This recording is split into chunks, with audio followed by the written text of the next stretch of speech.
This is a CC Radio podcast. It was just the most massive thing I've ever seen. To tell you the honest truth, I thought, well, we're the only ones left on this planet. Something's happened. We've missed something here. The fear that went in me when I seen it was just like the feeling. I'd say it was fear, but I've never felt that feeling before in my entire life. It's a weird feeling, like we can't explain it when you don't know. You feel like you're being followed, but you don't know what it is.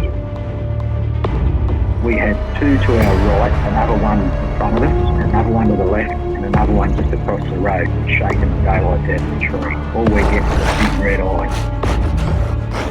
I remember waking up and looking at the end of the bed, and there was a figure there, almost insect-like, and then I blacked out. Welcome to the show, everyone. You are listening to Believe, Paranormal and UFO Radio. My name is Cade Moyer, and thanks for tuning in. If you've had an encounter, get in touch with me. My email address is believe@ccradio.com.au, or you can message me on Facebook at facebook.com/Believe UFO Radio. If you enjoy this episode, there are a few things you can do to help the show. Firstly, you can go to iTunes and leave us a 5-star rating and review, or you can share the show around social media with your friends and family, and that will help us grow. Tonight I'm joined by Josh, and Josh had a really fascinating paranormal encounter while he was in the Army Barracks down in Pucka. Josh, welcome to the show. Thanks, Cade. I appreciate you having me on. I'm very, very intrigued by the email that you sent through, because this is something that I've never really heard of any haunted kind of army barracks. And I know I'm kind of putting words in your mouth at the start here, but are you able to kind of go through the events that you encountered while you're in the army barracks down in Pucka? Yeah, mate. I'll give it my best shot. So basically, back in 2011, I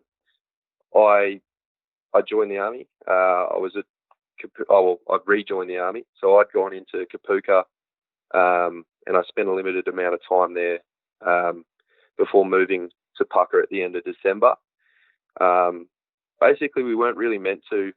Another guy and I, we were in the same boat, and they just sent us to Pucka to get us out of Kapuka and make us the staff at Puckapunyal's problem, I guess. And when we got there, so it was my mate and I and two other guys sharing a block, which was Block 4 back then. I'm not sure if it's still there. I think they've renovated Puckapunyal now. But back then, you drive onto the base and it's got a certain feel to it. It's a very old feeling sort of place, established around the time that the Vietnam War kicked off. And all the buildings sort of mirrored that. When we got into Block 4, I remember at the time of the year it was quite hot, being December in Victoria as well. You're in the middle of the bush, but when we got into this building, I just remember it being, pretty cold in there, especially in certain parts of the building, namely a locker room and the common room in the building itself. Nothing happened in December because basically my mate and I were only there for a day. We got approved leave and went home for Christmas and the New Year, and we got back in the second week of January. That's when things started to shape up a little bit. We were still the only 4 blokes there in this building, and we were just reporting each morning to the signals wing, which was right next to our building, and basically they'd tell us go and do PT, and then time was ours until the next morning when we'd have to show up for parade. On one particular day, the boys decided that they were going to walk to Frontline, which is probably about a 20-25 minute walk from School of Artillery. Sorry, I shouldn't abbreviate things.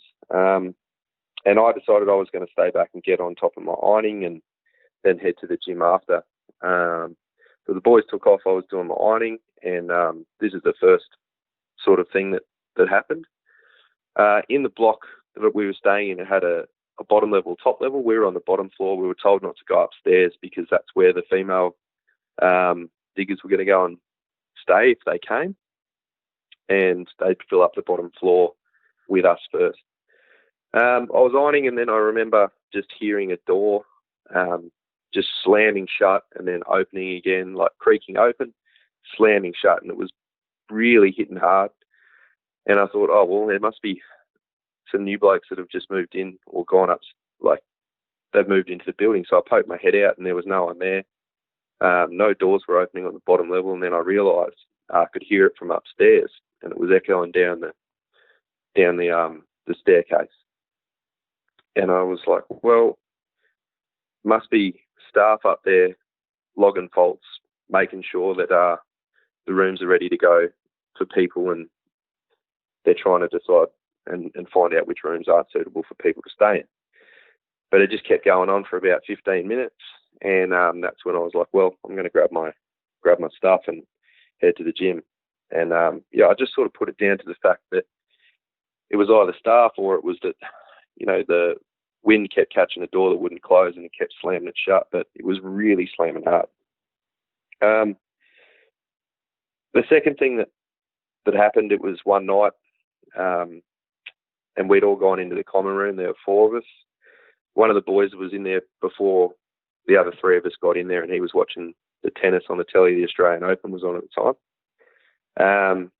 The common room is just basically the size of like a living room. It's got like couches and chairs and a kitchenette area at the back and a TV so everyone can watch telly. And we were just sitting there watching. And my mate, he wanted to put something on from his hard drive, and he was getting a bit jacker waiting for this bloke to stop watching the tennis, and it went on pretty late. And I was like, well, I'll wait around because I'm not too tired. And he gave me his hard drive so that when it finished, I could plug it into the telly. So that eventually finished, and everyone went to bed, and I was the only one in the common room. So I put on the hard drive, and I was watching telly, and I just had a feeling that from the kitchenette area over my shoulder that something was looking at me. I just had that gut feeling, like there was nothing there was no one there, but that's how I felt. And I'm sitting on the couch, and I heard the light from the hallway flick, and then the fluorescent lights that lit up the entire floor out in the hallway just went off. And I remember thinking that's a bit weird, because I didn't hear any of the boys get up to go to the toilets, because you got to walk past the common room and go right down another hallway to get to the toilets. And I was like, well, that's a bit weird. Didn't hear anyone, and why would they turn the light off anyway? Because it's another 10 or 15 metres down past the common room and where they have to turn off to go to the toilet. So I went out there, turned the light back on, and I went and sat down again. And within about a minute, I heard the light switch flick again, and the lights had gone out. And I was like, all right, well, one of the boys is playing funny buggers with me. And I was like, well, I'll go to their room. I'll go to my room. And my mate was fast asleep, and the other boys were right down the end of the hallway, and their door didn't lock. So I went in there and opened it up, and they were both asleep as well. And I was like, what's going on here? So I went back to the common room, and just as I was about to sit down, the light switch flicked on, and the lights came back on out in the hallway. And I've turned to the doorway, and then it's flicked again, and the lights have gone out. And so I just ran to my room where my mate was, and I locked the door. And I didn't even bother getting the hard drive or anything. I was pretty freaked out at the time. So that's the first sort of 2 of it. Some of the things that the other boys would say, I remember.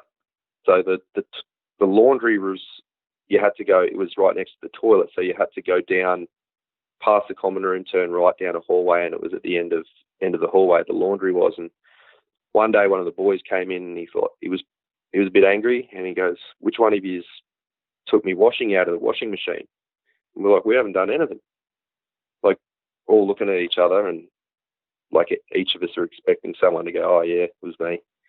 But all the boys were like, no, we haven't done anything. And this bloke's washing had gone from the washing machine, and it had just been spread out everywhere, completely saturated in the laundry.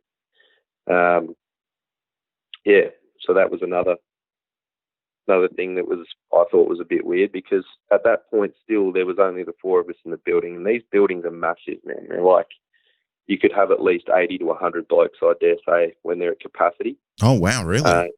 Yeah, it's a big building, bottom floor, top floor, and the hallway will stretch for at least 40 metres from end to end. Just rooms lined up either side of the hallway, and like a big communal laundry, big communal toilets and showers.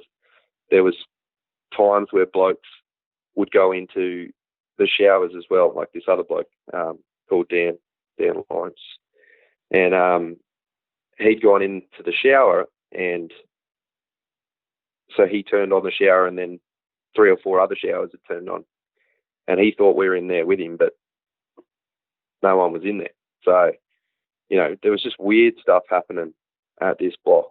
And but the most confronting thing for me personally was one night where, so it was still only the 4 of us in the building, and my mate Gene had guard duty, so he had to go to the School of Arty, and that's where he'd stay overnight. So when you do guard duty, you go there for a set amount of time, and you'll sleep in the guard room overnight. So I had the room to myself, and I remember I'd gone to sleep, and then it was like I'd never been asleep at all. And I woke up, and it was just before 3 in the morning, and I looked over at my phone because I wanted to know how much time I had left before I had to get up for PT. And I looked over to my right from where my bed was to where Jean's was, and the window was at the head of his bed, and the curtain, which was like a sort of a thin see-through curtain, it was extended out from the windowsill by about 10 or 15 centimetres and just not moving. Just not moving at all, like you would think a curtain would, in a breeze. Yeah, you'd think it would wave around or have a little bit of backwards and forwards motion. No, it was completely stationary. And, I was like, well, that's weird that Gene left the window open, because he's paranoid about, having his stuff taken. And I'd gone up to close the window, and the window was closed. So that was after. So the curtain had hovered there for about 15 seconds, and then it went back down. And I'd gone over to the window. The window was closed. There was no draft in the room, and I freaked out, man. I got out of there, and I went and sat on the front steps of the building until the morning. And then, like 5:30 rolls around, and one of the boys gets up to make some breakfast and have a dart, and that was when I sort of went back into the room, because there was a bit of light in there. But it was completely, I couldn't explain it. Could you feel a presence in that room? At the time, mate, like I don't remember, like it was just like, I don't know if you've ever felt this before, where you go to sleep and then immediately bang, it's like you've never been asleep at all and time's gone. That's what it felt like. It was like as soon as I went to sleep, I was awake again, and it was just before 3. And when you woke up, were you extremely drained? No, I wasn't drained at all. It was as if I'd never been asleep. It was as if I'd just time traveled to this point in time, and I was completely alert, like, which is strange for me, waking up in the middle of the night at just before 3. And I saw the curtain, and it rattled my cage, man. It would. I mean, it sounds like that was a really, really haunted building. Yeah, it's making me feel a bit uncomfortable, like right now. How long were you in that building for? We stayed in that one, Block 4, for probably 2 or 3 months, and then we moved over to another block, which was adjacent to it, called Block 2. And I've never experienced anything there. I've stayed in Block 2 later on in my career in the Army, when I went back to Pucka for courses, and never had anything happen there. But yeah, It was a And weird building, man. yeah, it definitely sounds like there's a lot of activity going on in there. Did any Yeah. of your the other cadets that were with you, did they ever have as many experiences as you did? Well, there was, like I said, like a few guys, especially one bloke, that guy who was complaining about his laundry. He thought that we'd thrown it everywhere around the laundry, and he wasn't the only guy that happened to. You know, other stories that other people would talk to you about the showers and stuff just all turning on, or like all the so the washing machines and the dryers in the laundry are all lined up around the room. So there's probably 4 or 5 of each, and people would just randomly hear like them all turn on at once, and we were like, oh, it's probably an electrical fault. But even like a locker room, the door had been kicked in to this locker room, so you couldn't actually close it, but there were lockers in it, and people would just like, they'd tell you that they'd hear lockers like slamming, opening, slamming, all the time, and yeah, it was just weird stuff. It sounds like it's almost quite an aggressive haunting that's going on in there. Yeah, well, I never believed in any of that sort of stuff. Like, I never did, I had mates talk about it and stuff, like even before the army and that, but, I never had any experiences like that, and I never believed in it. And, I can't put my finger on what it was that, static electricity maybe for the curtain.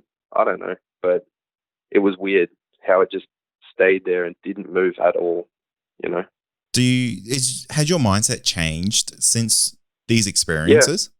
Yeah, that's why I emailed you. Like I like before that I had no interest in this sort of stuff, and then like it sort of perked my interest, and I just wanted to sort of find out and just basically see that I wasn't the only one that's, you hear people tell these stories, but like I wanted to see if somebody had a similar story. And then like I listened to your podcast, and it inspired me to message you. And I hope that some more people from Puckapunyal, or my little brother, he went through Singleton, and that's a pretty, it's a very similar place,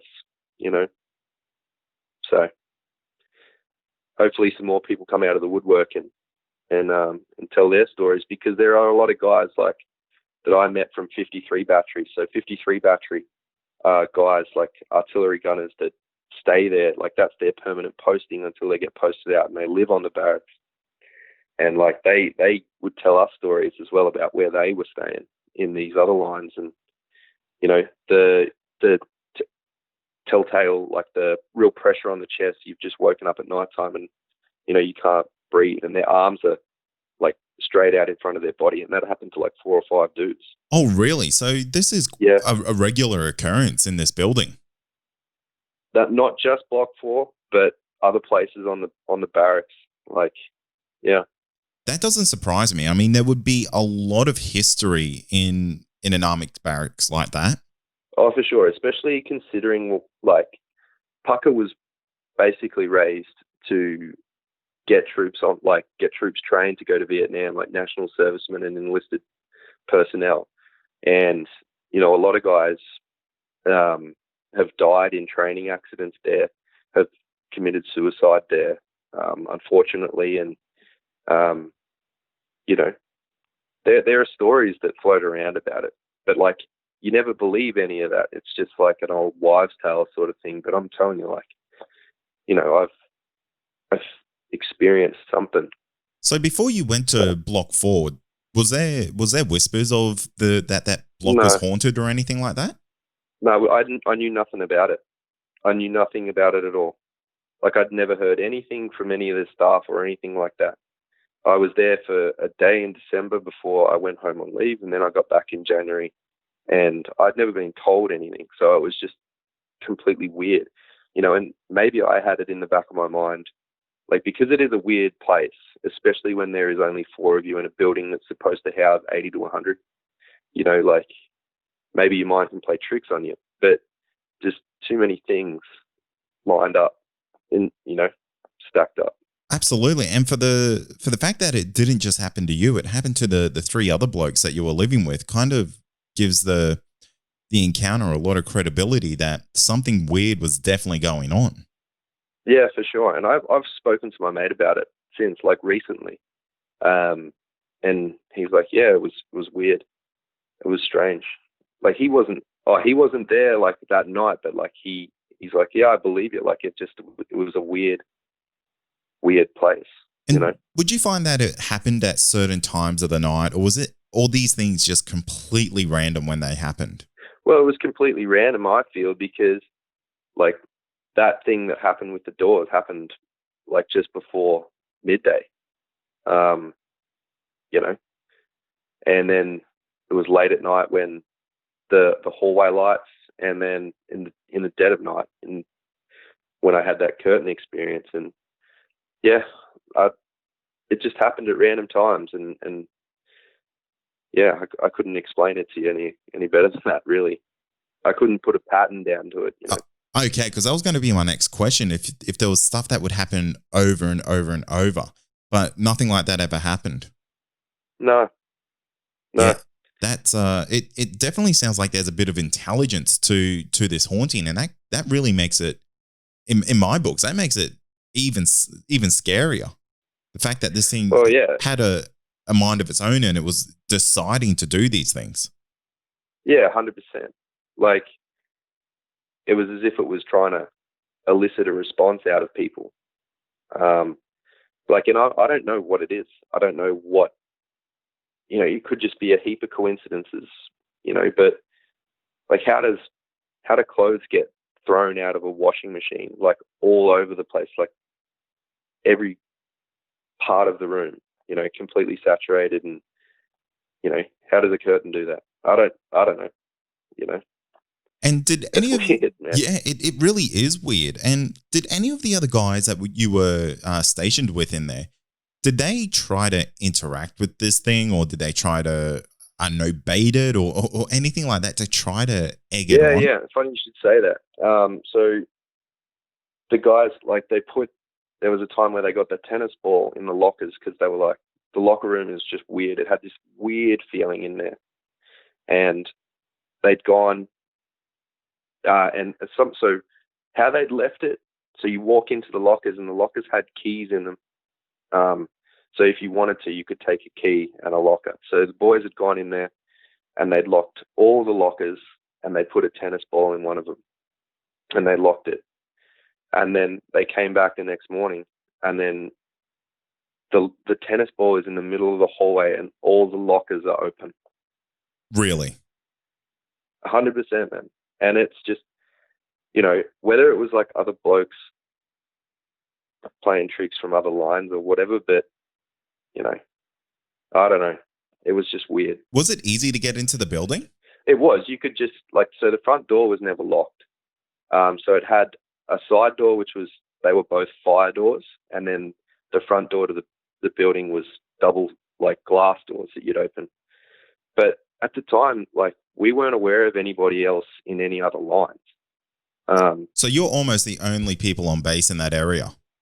Pretty much. We were waiting for other people to get there to start, like, from Kapuka to, like, start their IETs. It was just that we'd got there. So my mate and I had got there early, and then the other two boys had missed out on their IETs and had to wait for the next one. Did the activity pick up when more people come? No. If anything, it went away. Really? Wow. Yeah. So it was about just under a month until, like, and then another group of people came, and then another on top of that, and then it was like nothing happened. Like, I didn't experience anything else after that, and then I was probably in that building another month or so, and then we moved to the other one. That's really interesting, because I would be under the impression that, I guess, more people would hear or would see things going on, but with who knows, maybe the ghost is shy. I don't know what to put it down to, but it was just weird, But yeah, it's funny you say, did they try and bait it? And so one of the other two boys, they were the ones that went and did that tennis ball thing, and they locked all the lockers, and then the next day they were opening the tennis balls in the hallway. So yeah, and what was their reaction from that? Were they floored? Were they going? Yeah, There's something going on. So my mate and I were looking at them, and they were looking at us, and they were like, "Well, who did it? You know, like, was it you or was it, you know?" So I think it was just like a sounding out sort of thing, trying to really find out if something was happening. But like, I know for a fact, not like neither of us did it, and they swear they didn't. And yeah. So what was the general mood in the building with all this going on? It was just, well, yeah, it was a bit weird. Like, generally we try and hang together, and like after all that sort of stuff, like after I told them about the lights and stuff, like no one would hang in the common room on their own. Like until later on when like those other two groups, like, and those groups were probably, 15 to 20 strong, and then the common room was always packed, so yeah. Yeah, it's there's got to be something going on when you've got four blokes who are in the army and they're a bit worried about what's going on in that building. Hey.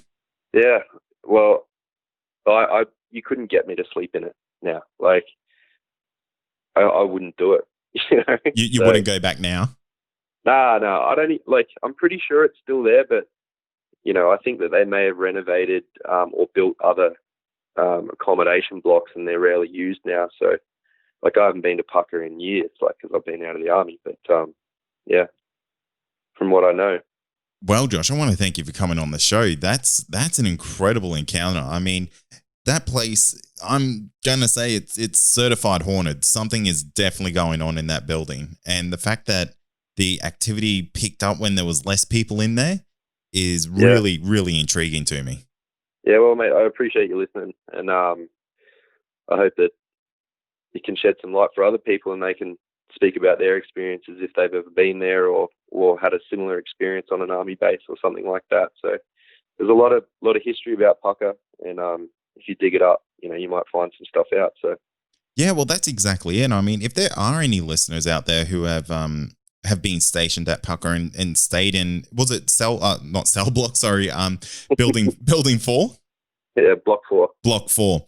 Let us know, because that would be really, really interesting to kind of get a second point of view on, those same paranormal encounters, because that there, it really does have all the signs that it's a poltergeist going on in there. It's not just a standard run-of-the-mill haunting, because this thing is really interacting with the surroundings. It's interacting with the people who are in there, and it's trying to mess with you.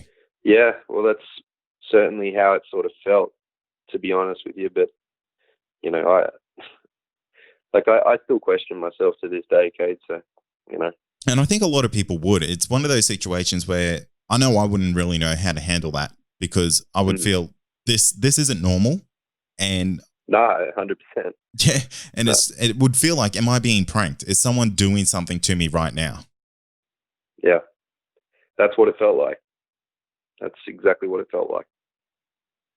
But when there's no one else in the room, and the curtain's got a mind of its own without a window being open, yeah, I don't know.